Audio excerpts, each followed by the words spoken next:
Indépendance, cha-cha, tozumiye. Oti kwanza, cha-cha, tobakidi. Au table ronde, cha-cha, baganyeo. Oni panda, cha-cha, tozumiye. C'est le thème de l'immigration.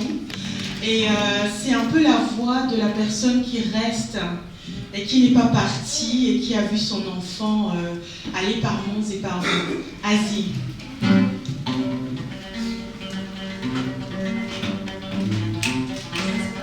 Ah oui, s'il vous plaît. Asie, mon gars, wapi, oh, oh, oh. Follow, follow, follow, malembe, malembe, malembe.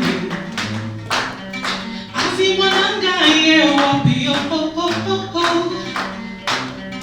Follow, follow, follow.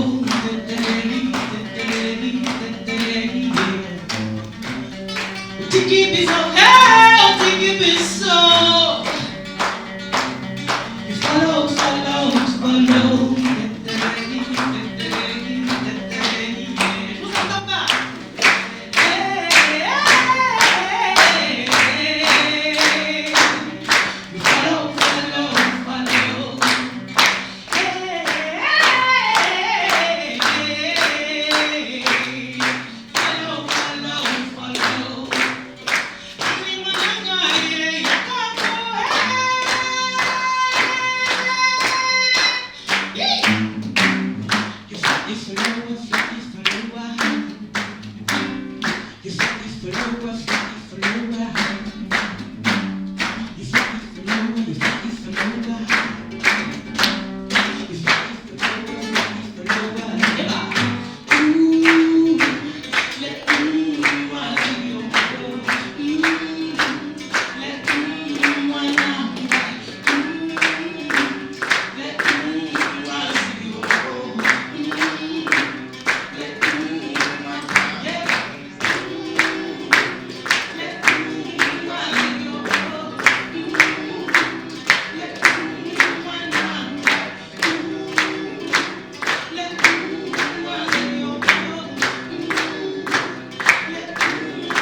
J'adore ça, une Camerounaise qui met des beaux lingala dans sa chanson.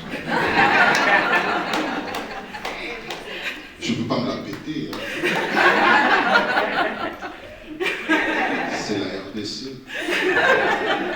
On comprend. On n'est pas que des sapeurs. On est aussi des frimeurs.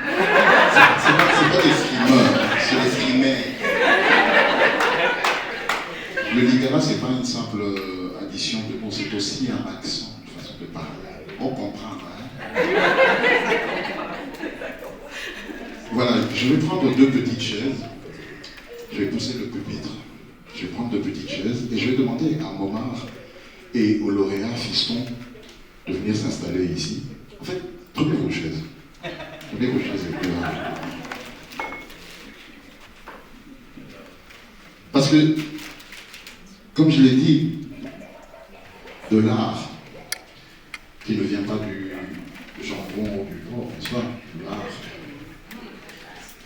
Et nous en avons deux représentants aujourd'hui, qui est le livre et la peinture. Mais j'aimerais savoir par rapport à chacun d'entre vous, je pense que le point commun, c'est que à travers vos œuvres, vous racontez des histoires par la peinture et par les livres. Mais qu'est-ce que le peintre prend chez l'écrivain et qu'est-ce que l'écrivain prend prend chez le peintre. Je commence avec le peintre, je commence avec les vieux. Avec les d'accord. L'aîné. Ah, voilà. En plus, il a raison.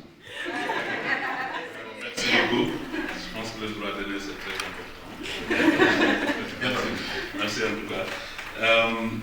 Donc, la question semble très précise, très claire, mais elle est large. Elle est large dans le sens où, dans la création plastique, parfois on raconte des histoires. Et parfois on est nous-mêmes pris dans le sens que nos intentions de départ sont transformées dans le processus de création. On peut avoir une idée de départ, et au moment de la création, cette idée se transforme, soit volontairement, soit involontairement. C'est composé d'éléments que l'on voit, que l'on oublie parfois, dont on prend conscience, parfois même dont on ne prend plus conscience, mais qu'à la fin, une œuvre est née, et cette œuvre, le créateur lui-même devient spectateur de cette œuvre. Ce qui veut dire que je ne vais pas prétendre gérer du début à la fin ce processus de création, ce système de racontage d'histoire, parce qu'il y a des moments d'aveuglement et il y a des moments d'épuisement qui se prennent par rapport à ça, et des états de cécité passagère. C'est-à-dire que le moment d'épuisement et le moment d'aveuglement sont des éléments qui sont liés aux matériaux que je regarde, que je vois. Alors que la période de cécité passagère est dans le processus de création, où on arrive au moment où les choses se font toutes seules.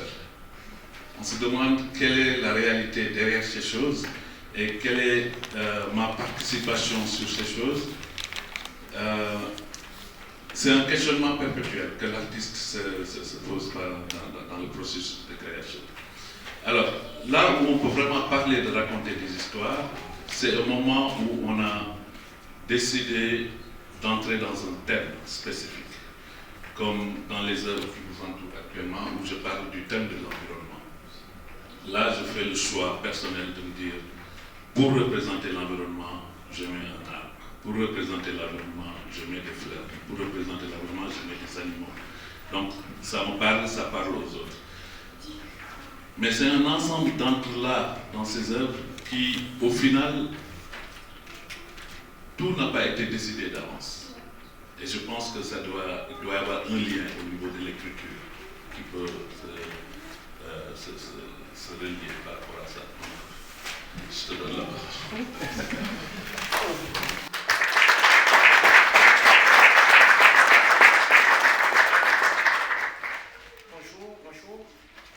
Bonjour. En Afrique, on dit bonjour. Chez nous, au Congo, Mbote, bonjour. Les gens disent bonjour, Mbote. En fait, pour moi, c'est vraiment un réel plaisir d'être à Genève pour une activité littéraire. Je ne vais pas commencer sans rappeler d'où je viens. Je suis né au Katanga, une région mondialement connue pour ses minéraux. Et donc je viens d'une famille de commerçants, une famille qui a eu à exceller dans les commerces de bars, de boîtes de nuit. Et donc moi, comme personne, être humain, j'ai été socialisé pour avoir un débit de boisson. Mon grand-père me disait toujours, un homme normal doit avoir un bar. Parce que si vous avez un bar, une boîte de nuit, jusqu'à la fin du monde, les gens viendront boire des bières. Et quand les gens viendront boire des bières, tu auras des sous. Et avec des sous, tu auras ta liberté. Et donc, moi, j'étais formé à être un commerçant. Mon père, mes grands-parents ont beaucoup navigué à travers tout le Congo, soit pour ouvrir de bars, soit pour vendre des sacs de maïs, ainsi de suite. Et donc, pour moi, quand je voyage, moi c'est toujours quelque chose qui est de l'ordre du miracle, parce que je voyage non pas pour vendre des sacs de farine ou de l'alcool, mais pour vendre de la poésie, pour vendre de la littérature. Et donc je pense que la littérature peut être aussi une marchandise au même titre que de pain, de la bière, de la farine de maïs, ainsi de suite. Et donc je suis très heureux d'être à Genève pour parler littérature et non pas pour parler affaires, ainsi de suite. Donc pour moi c'est vraiment un bonheur et je voudrais remercier Madame Flore Nzoa et toute son équipe vraiment pour cette activité assez fantastique, parce qu'en tant qu'écrivain africain, vous pouvez être publié dans toutes les grandes maisons, mais si vous n'êtes pas lu au pays, si vous n'avez pas une reconnaissance locale, donc vous n'avez pas de racines, parce que de toute façon vous êtes né, quand on est né de l'autre côté, le nombril est enterré de l'autre côté, donc vous pouvez aller partir partout, avoir la reconnaissance de partout, mais quand il n'y a pas cette reconnaissance locale, c'est pas seulement cette reconnaissance locale, moi je la comprendrais dans le sens d'une bénédiction. Moi, chaque fois que je vais au pays, avant de partir, mes parents, mon père et ma mère me bénissent. Avant de quitter le pays, et même maintenant quand j'y vais, voilà, dès le premier jour. Et donc je pense que cette entreprise, c'est une forme de bénédiction pour cette ligne, pas seulement pour ce roman, pour les autres romans, même une forme de bénédiction, d'accompagnement. On est lié au pays et voilà, ça fait qu'il y ait une transmission entre l'écrivain où il vit et le pays. Voilà. Et donc, par rapport à la question, moi je pense que je partirais du côté technique. Je pense que l'écrivain, c'est un flâneur, c'est un Beobachter, comme on dit en allemand, c'est un flâneur. C'est quelqu'un qui regarde, qui observe la société et qui essaie de traduire cette société dans ses romans, ses pièces de théâtre, ainsi de suite. Et donc je pense qu'on participe, c'est cette même énergie qui accompagne le peintre ou le sculpteur, c'est cette même énergie qui accompagne l'écrivain, parce qu'à la fin on essaie juste non pas seulement de traduire cette société, mais de converser avec la société. Et ce qui est de l'ordre du miracle dans la peinture ou dans la sculpture, c'est que au départ c'est un travail solitaire. Vous créez vos personnages ex nihilo, et puis de fil en aiguille, ce personnage, parce que je comme toujours l'impression que des personnages, c'est comme si c'est des plantes, parce que c'est comme si c'était une plante. Un personnage c'est comme une plante, il faut de l'arroser, il faut du soleil. Et puis ce personnage ex nihilo, vous les accompagnez du début jusqu'à la fin, et quand le livre sort, il ne vous appartient pas, il appartient à un lectorat, il appartient à un peuple, il appartient à un public, et ces personnages voyagent, ils parlent d'autres langues, l'italien ou le flamand, ils vont au Cameroun, ils vont à Brazzaville, ils vont en Afrique du Sud, et je pense que c'est le miracle de la littérature. Il faut dire qu'il faut le rappeler, jusqu'en 1960, date, je finis, des indépendances, date de la plupart des indépendances de la plupart des pays africains. L'histoire de ce continent a été racontée en Occident par des philosophes, des ethnologues, des scientifiques européens de l'Occident. Et toute cette connaissance, ce savoir, c'est ce que par exemple Moudim appelle la bibliothèque coloniale. Et donc nous, on a commencé à raconter, à parler de l'Afrique à partir des années 60. C'est-à-dire qu'il y a beaucoup de choses à réévaluer, à explorer. Et donc c'est le travail de l'écrivain d'aller au-delà de son écriture, de révisiter cette bibliothèque coloniale, les stéréotypes, ainsi de suite. Par exemple, on ne le dit pas assez. Par exemple, le racisme, il y a un rapport de cause à effet entre la colonisation et le racisme. Voilà, parce que ces stéréotypes de lors de l'époque coloniale persistent, parce qu'il n'y a pas de contre-discours, d'évaluation de tout ce savoir de l'Occident sur l'Afrique.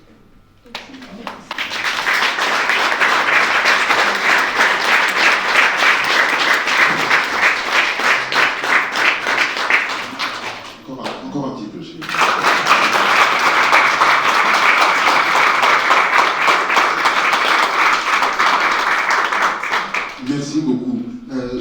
L'évocation de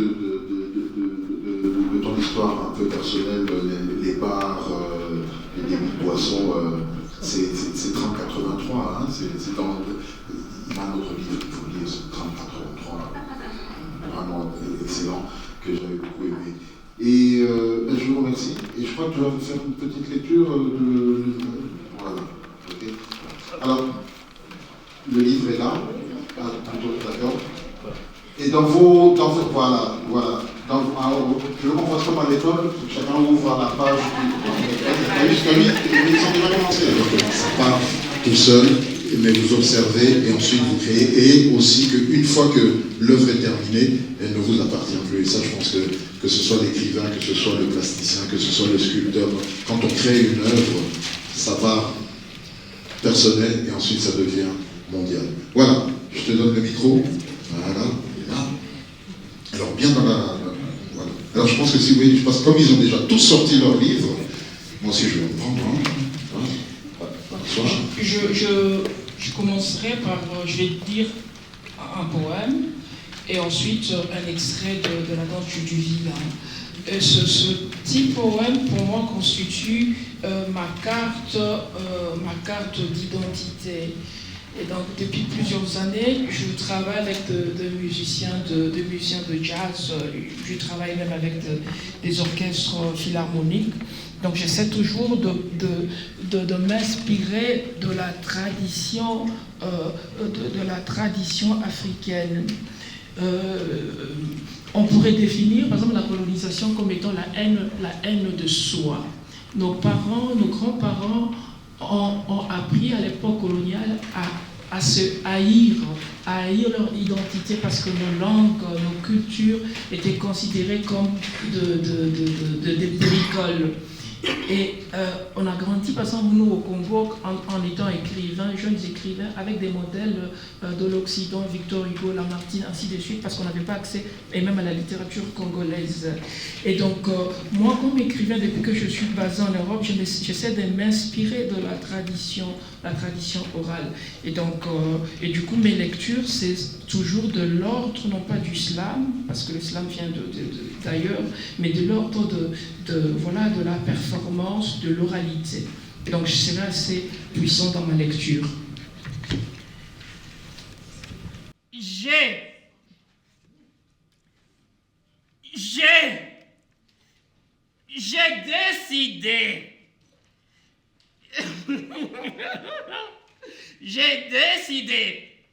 J'ai décidé d'être heureux, de danser la rumba jusqu'à l'usure, de reprendre tous mes noms, bricole d'antan, de reprendre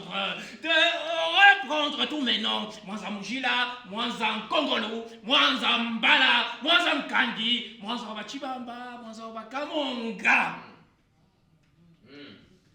De demeurer l'enfant de la mine et du chemin de fer, la mémoire familiale, épousant la locomotive, l'exil dans l'œuf, l'éternelle solitude. J'ai décidé.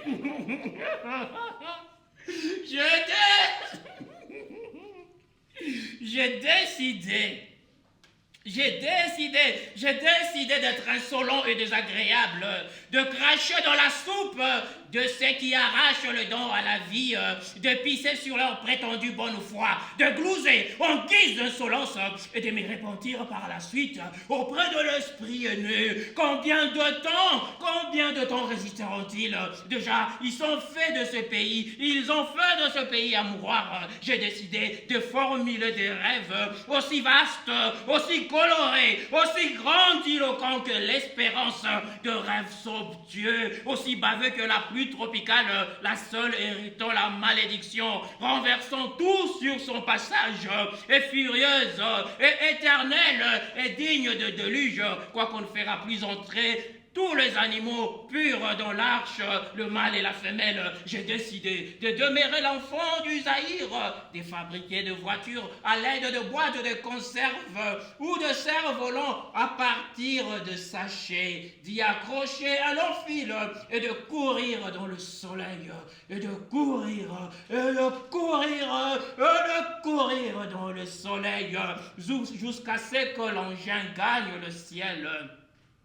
Lorsque le fil de Horatia s'est rompé, le cerf-volant zigzagant s'est perdu dans le firmament. Il ne nous restait qu'un sentiment de regret. J'ai décidé encore de rêver, non pas de marcher sur la lune ou d'inventer une énième arme chimique, mais d'ouvrir une espèce de bar merveilleux et d'y bazarder, et d'y bazarder, et d'y bazarder, non pas l'ivresse ou une quelconque beuverie, mais l'espérance.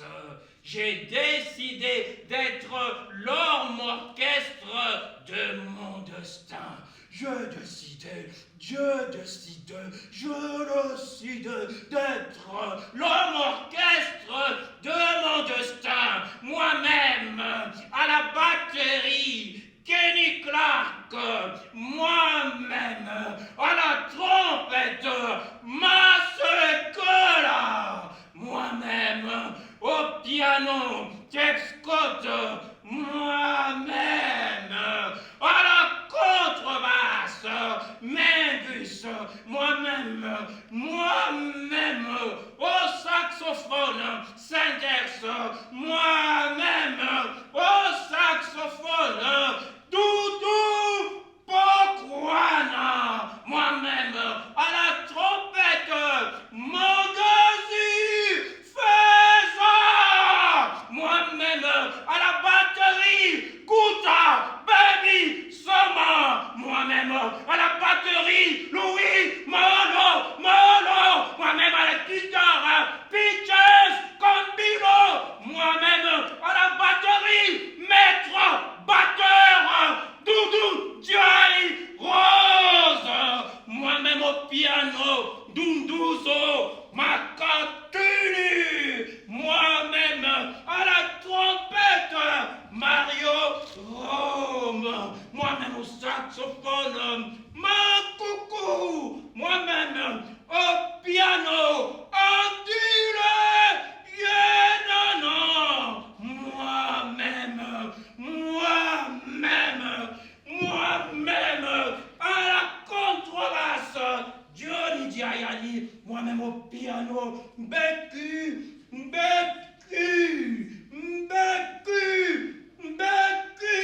sur le coup.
Je vais lire le tout début de la danse du vilain. Et donc c'est l'un des personnages, voilà, c'est un personnage phare, le personnage de la Madone. Donc c'est une femme intemporelle parce qu'elle prétend qu'elle a, voilà, qu'elle a 500 ans, 2500 années.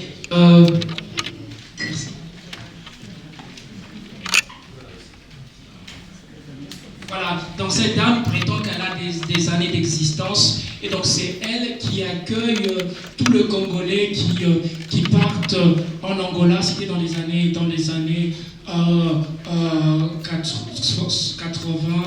90, chez nous à Kinshasa on dit peut-être pas 90, dans les années 90. Donc c'est elle qui accueille tous ces Congolais qui vont en Angola. Pour moi c'était important de parler de l'immigration, non pas du nord au sud, mais aussi de l'immigration interafricaine. Et donc là c'est un peu le portrait de cette dame-là, de cette Madone.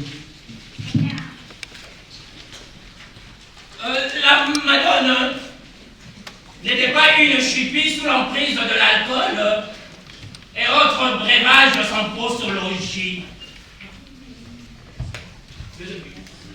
La Madone n'était pas une chupie sous l'emprise de l'alcool et autres breuvages sans posologie. Elle n'était pas une prophétesse de malheur et de scénarii sortis de laisser quelque niveau, même pas une vendeuse de rêves, d'espérances boiteuses, de chimères. Et vous savez bien où mène ce breloque quand elles n'en finissent pas de pleuvoir dans vos oreilles. On connaissait tous les refrains et la pétulance avec laquelle les grigous ergotaient sur ce détail. Ils reprenaient à longueur de journée les mêmes propos, comme si sur terre il n'y avait rien de deuxième monde. Que n'avons-nous pas entendu à son sujet? De babillage stérile, de colportage, de la fume stérile, puisque dès qu'il s'agissait de la Madone de Tchamwena, toutes les oreilles se dressaient. Tout le monde devenait savant, professeur des universités, sociologue, linguiste et ethnologue. Chacun y allait de sa philosophie à des balles pour décortiquer ses faits et gestes. Même les tonneaux vides reprenaient goût à la vie, retrouvaient l'inspiration nécessaire, la verve idoine, le baratin de politiciens en campagne électorale. On n'interdit personne à forcer sur l'alcool, mais concocter des sornettes juste pour décortiquer une autorité comme la Madone, c'est la dépenser l'entendement. Comment de gens pourvus d'un sexe, d'un ventre, de bras, de jambes, d'une cervelle, pouvaient-ils passer les 8 heures de la journée à tirer sur l'ambulance? Ils mettaient toute la déconfiture de l'Afrique tropicale sur son dos. Les fausses couches, les coups d'État abordés, la guerre de libération, la folie des grandeurs de l'empereur Bokassa. Ils spéculaient sans pause, mijotaient des théories complotistes, s'ingéniaient à déceler des rapports de cause à effet entre la Madone, de mémoire et n'importe quelle poisse qui frappait la diaspora zaïroise. Et encore, et toujours, et encore, et toujours ces rumeurs de cannibalisme. C'est le monde renversé. La Madone, sorcière invétérée, amoureuse de la viande et du sang frais. Même si on déteste un individu pour une raison plausible, cela reste tout de même insensé de lui faire porter le chapeau à chaque éboulement. La Madone, Tchamwena, la Madone. Tchamwena, Tchamwena. Il n'y a pas de chanson.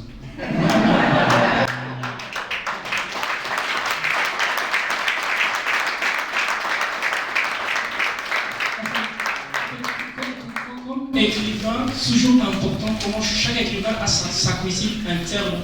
Pour moi, quand je travaille sur des personnages, j'essaie vraiment de les imaginer, je les visualise. Et parfois, j'ai comme l'impression qu'ils vivent à la maison.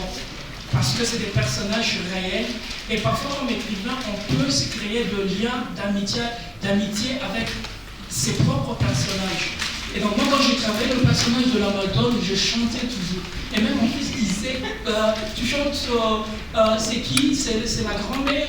Parce que tout le temps j'étais Chamwena, Chamwena, Mama Ganyuki, Chamwena, Chamwena, Mama Ganyuki, Vijumura Ganawa Chambe, Vijumura Chamwena, Vijumura Chile, Vijumura Mbede, Vijumura Mkole, Mama Ganyuki, Chamwena, Chamwena, Mama Ganyuki.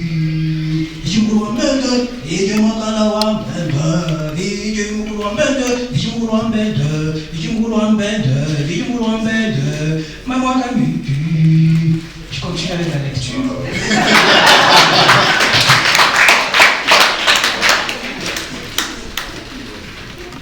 Tout ce bouilli-bouilli donnait la nausée.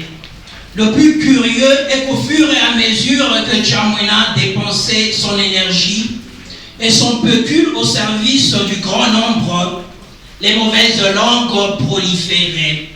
Sans remonter jusqu'au déluge, on peut pomper de ragots, cancaner, moucharder. La vérité ne bougera pas d'un iota. Chamwena était une grande dame, un être exceptionnel, une mère pour beaucoup d'entre nous, une reine, une femme puissante, une femme puissante, une femme puissante.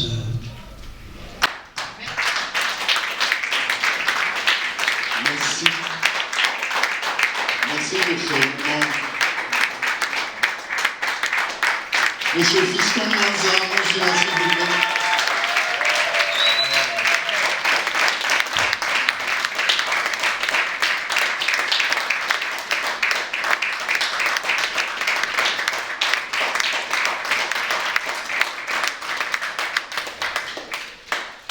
Bien, j'en connais quelques-uns ici qui doivent retourner un peu travailler, parce qu'on n'est pas au niveau.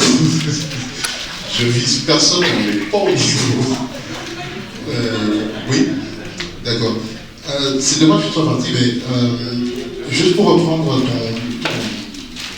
ton texte en introduction avant la lecture, avec cette litanie de noms que tu as cités, parmi lesquels on en reconnaît quelques-uns qui sont d'outre-Atlantique, mais d'autres qui viennent bien de chez nous, par rapport à Sela, par rapport à Makeba, par rapport à Relema, par rapport à qui? Ça c'est facile, ça c'est facile, il l'a fait exprès, il a bien appuyé là-dessus, ça c'est facile, mais les autres fichiers que vous vous rappelez même pas. Citez-moi les pianistes là, il a dit, les pianistes, à part ce que moi j'ai déjà dit, les mains, il est perdu là. Vous faites les mains, il a dit Manu Dibam, allez on balance Manu Dibam là, c'est ça. Il a fait faire, oui. Oui, Masséké là, bien sûr. En tout cas, alors pourquoi ce texte? Pourquoi c'était moi-même qui t'aime de mon destin? En fait, le travail que je fais par rapport à moi-même, ce même travail que fait Flore, c'est ce travail de restauration de la mémoire. Parce qu'en tant qu'Africain, on n'a pas nos idoles, nos héros à l'époque coloniale qui étaient entêtés, voilà, j'étais à la poubelle, et puis à l'ère post-coloniale, il n'y a pas de figures tutélaires. Et donc moi, je restaure, je réhabilite ces figures comme Yuma Sekela. Pour moi, c'est des modèles, mais c'est aussi des modèles de, pas seulement de moi-même, mais aussi le modèle de toute une génération, de ma génération. Et donc, pour moi, je m'approprie ces identités, ces personnages, ils deviennent mes boussoles, ils deviennent mes étoiles. Je pense que c'est important on peut aimer, moi j'aime beaucoup Arthur Rimbaud, la littérature mondiale, mais c'est toujours avec délectation que je m'inspire, par exemple, du jazz sud-africain. Je travaille avec des anciens de jazz, et pour moi, par exemple, le jazz sud-africain, c'est vraiment l'un de... C'est vraiment voilà, parce que là, je réfléchis. En allemand, je traduis de l'allemand vers le Arceau. Mais nous, ici, l'allemand, c'est un gros problème. Mais moi c'est vraiment que vraiment c'est des gens qui sont inspirants, j'essaie de briser dans cette matière, et c'est ce travail de mémoire de réhabiliter nos figures tutélaires. D'accord, ok. C'était pas prévu, je suis désolé, mais c'est le public qui commande. Question. Vous présentez. Non, c'est vraiment pas une question. Je suis M. Elangui du Congo. En tout cas, je suis très touché par votre travail et surtout le poème que vous avez lu. J'ai dit à Spider que lorsque vous avez commencé à parler, et jusqu'à la fin, j'ai interprété, ou j'ai perçu dans votre poème que la vie, c'est une partition musicale. Et il appartient à la personne elle-même de la jouer. Et moi qui travaille dans une organisation internationale, je rencontre des pays, français, donc 194 pays, et nous savons ce qui se passe dans les relations internationales, surtout nous qui sommes africains. La partition musicale africaine dans le domaine politique, économique, social, financier n'est pas jouée par les Africains. Et lorsque je vous ai vu en train de dire moi-même je dois jouer, moi j'ai interprété ça à ma manière. Donc si nous jouons nous-mêmes notre partition, tant sur le plan national que sur le plan régional, donc africain, alors c'est de là que va venir l'indépendance tcha-tcha.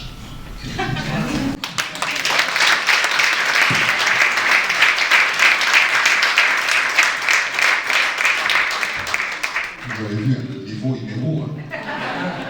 Et je ne veux pas dire, Congo.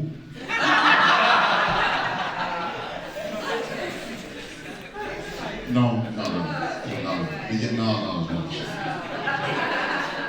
Vous me connaissez. Un petit commentaire par rapport à... Ou bien c'est... Je suis tout à fait d'accord. Je pense que souvent on ne parle pas assez de nous-mêmes.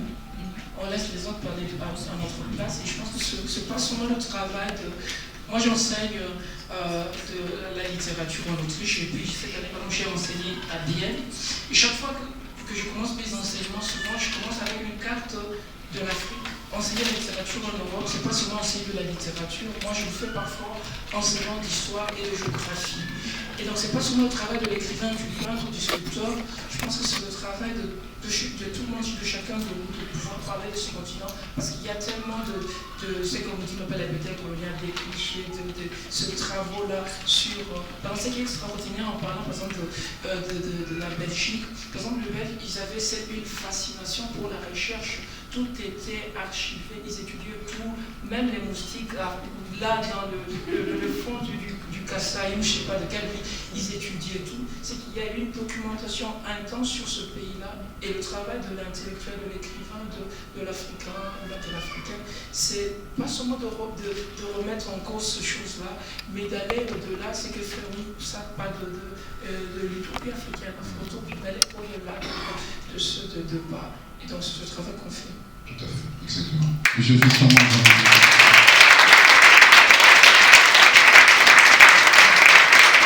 merci beaucoup. Et encore une fois, je vais vous demander d'applaudir très fort la scène littéraire,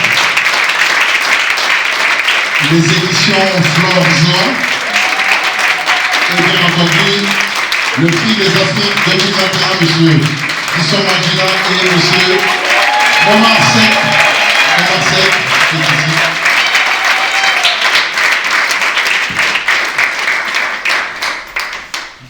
Voilà, on va les boire. Non, nous vous convions à un petit cocktail. Vous aurez l'occasion de faire dédicacer vos livres par Fiston Magila, qui a un petit cocktail à boire, à manger. Là, c'est pour tout le monde, on avait prévu très large pour descendre les Africains. Mais par contre, on n'a pas prévu les doggy bags. Donc, prenez tout ici. Voilà. Je vous souhaite une très bonne soirée. Merci beaucoup d'être venus. Attendez. C'est incroyable, c'est comme dans les avions. Le commandant vous dit au micro, il dit, vous enlevez vos ceintures quand l'avion est arrêté et parqué. Et restez assis. Mais vous, l'avion a à peine atterri là, pour avoir applaudi là, parce qu'on a les ceintures. Et puis pendant 3 heures, tu es debout dans l'allée, là, tu attends de prendre. Attendez. Voilà. Merci. Un peu d'attention, s'il vous plaît. Vous n'êtes pas sérieux. Vous voulez qu'on me laisse partir sans nous. Moi, j'ai lu 2, 3 fois, mais je n'ai pas réussi à la danse de présence. Donc, il nous montre un peu 2, 3 fois. La fameuse danse du vilain. Non, mais il faut être vilain pour danser. Non, c'est pas ça. Non, mais la danse du vilain. Mais vous pourrez peut-être lui poser la question en aparté, n'est-ce pas, quand il vous signera votre livre. Parce que si on commence à danser, on va dire, ah, regarde le vilain, il danse. Je vous souhaite une très très bonne soirée et rendez-vous dans le... Merci. Ah, en fait, pour ceux qui ne connaissent pas, je suis Spider Joe. Merci beaucoup. Bonne soirée. Les meilleurs vœux, je suis impressionné par ça, un peu par la réussite qu'elle a eue. Quand on veut, on peut. C'est pas moi qui l'ai dit d'abord, mais. Alors, je vous remercie. Merci. Merci beaucoup. Merci Cyril. Merci de nous avoir. Florence, qui est à la tête d'une organisation qui fait la promotion de la lecture. Et donc voilà pourquoi on était là. Une après-midi magnifique et extraordinaire. Et je recommande. Voilà. Bonjour, je m'appelle Estelle Baron-Cuise et je fais partie du comité de lecture de la scène littéraire.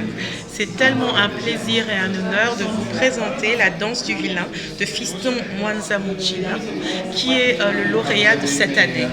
Et c'est aussi la fin, du début, je dirais, d'une longue aventure et d'un voyage avec des auteurs qui aboutit sur ce prix Les Afriques 2022. Et je dois dire que l'événement d'aujourd'hui m'a particulièrement touchée parce qu'on parle d'un livre ici qui est basé sur une région d'Afrique clé, je dirais au cœur de l'Afrique, une région dont l'histoire a été tue, une région surexploitée, une région à qui on a arraché sa voix. Et donc Fiston Mwanza Mutshila dans ce livre fait beaucoup plus que juste raconter une histoire de manière utilitaire. Il habite l'histoire avec l'âme de son peuple. Et les personnages, les paysages, le fil de l'histoire nous emmènent à nos racines congolaises. Et on a envie de dire aujourd'hui, grâce au livre de Fiston, que si on est africain, on est forcément aussi un peu congolais. Parce qu'on se reconnaît dans cette histoire qui est magnifique et que j'espère que beaucoup d'enfants du continent vont lire. Merci en tout cas d'être venus et d'avoir écouté cette magnifique cérémonie de la scène littéraire. On vous attend à la lecture. Bonjour, je suis Philippe Bonvin. Je fais partie du comité de lecture du Prix des Afriques. C'est dans ce cadre-là que j'étais présent aujourd'hui.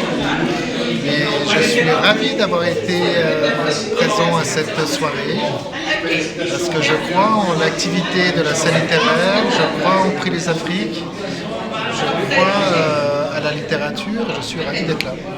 Merci. Comme tu as fait avec moi. Oui. Alors. Non, caméra. Ouais, pose ta question. Vas-y. Film. Je fais quelque chose. Surprise. Vous voulez encore un peu faire... Non, on ne veut rien. Vas-y. Rien du tout. Alors, je m'impose. Alors, bonjour mesdames. Bonjour. Voilà, on a quelques petites questions de quelques secondes. En fait, concernant l'événement de ce soir, la scène littéraire, surtout madame à ma gauche de l'écran, madame, vous êtes... Alors, Nathalie, je suis la femme de Philippe qui est un avide lecteur et membre du comité de lecture. Voilà. Et qu'est-ce que vous en pensez? Alors, de l'événement ou de la scène? Alors, l'événement, super chouette. D'abord, moi, j'adore les tableaux autour. Alors, je sais qu'on est censé parler littérature, mais Je suis amoureuse du tableau. Voilà. Voilà, je suis tombée amoureuse, c'est comme ça. Mais au niveau de l'événement, c'est chouette, c'est sympa de découvrir un autre style de littérature. Et je dois reconnaître qu'il a réveillé tout le monde à un moment donné, quand il a commencé à lire, un peu surprenant comme ça. Voilà, mais chouette, bien, venez la prochaine fois. Venez tous, on vous attend. Et la présidente? Alors, très satisfaite de l'événement. Comme je te l'ai déjà dit, on a eu un super public. L'auteur a été magnifique. Une personnalité inattendue, parce qu'on l'avait lu, on avait suivi quelques interviews. Mais alors, la prestation qui nous a sorti aujourd'hui, c'est un performeur de ouf. On a passé un moment génial, absolument génial. Donc, ça va être une année de tonnerre, en fait, avec ce livre. Et cet écrivain-là, on est très, très content du choix de cette année. Comme Madame Bonvin, un mot de la fin? Mot de la fin, venez adhérer à la scène littéraire. On a besoin de mains, on a besoin de têtes, on a besoin d'yeux pour lire. On vous attend. Voilà. Est-ce que vous avez encore quelques petites surprises pour ceux qui aimeraient revenir ou venir pour la prochaine fois? Il y a une surprise, il y a une préparation, il y a...